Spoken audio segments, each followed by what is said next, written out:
নমস্কার বন্ধুরা, আজকে আমি রাজমা কড়াই করছি। এর জন্য সর্ষের তেল দিয়ে আমি এখানে ফোড়নে দিলাম গোটা গরম মশলা, তেজপাতা, জিরে আর কুচিয়ে রাখা পেঁয়াজ দিয়ে একটু হালকা লালচে হওয়া পর্যন্ত একটু ভেজে নিচ্ছি।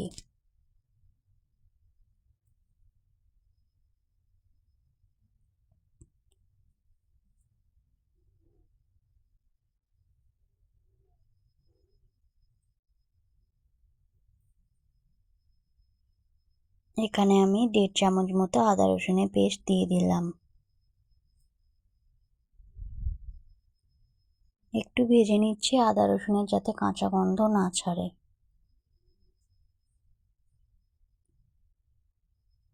একটা বড় সাইজের টমেটোকে পেস্ট করে রেখেছিলাম, দিয়ে দিলাম। ভেজে নিচ্ছি একটু।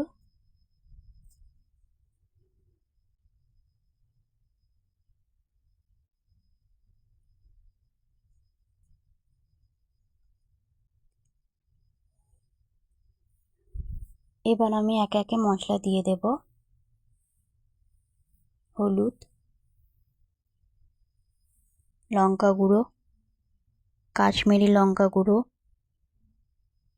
জিরে গুঁড়ো দিয়ে মশলাটাকে ভালো করে কষিয়ে নিচ্ছি।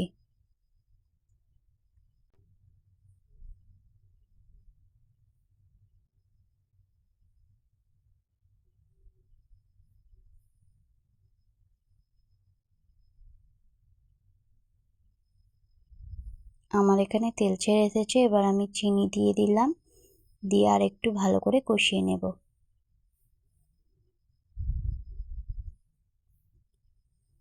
আমি এখানে 8 ঘন্টার জন্য রাজমা কড়াইকে ভিজিয়ে রেখেছিলাম। তারপর নুন হলুদ দিয়ে সিদ্ধ করে নিয়ে একেবারে কষিয়ে নিচ্ছি মশলার সাথে।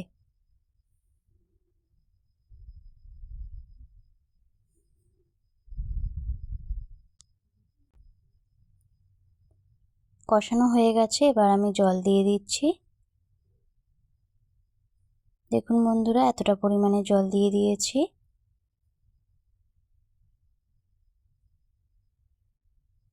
স্বাদ মতো নুন দিয়ে দিলাম।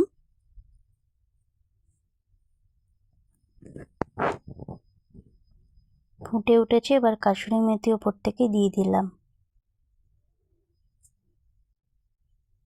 একটা হাতা বা চামচের সাহায্যে আমি কড়াইটাকে একটু ম্যাশ করে নিচ্ছি, যাতে একটু ঘন ঘন হয় কড়াইটা। এই কারণে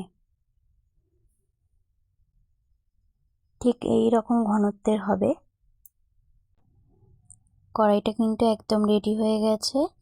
তো এবার আমি রাজমা কড়াই নামিয়ে নিচ্ছি। ভাত, রুটি, পরোটা সবার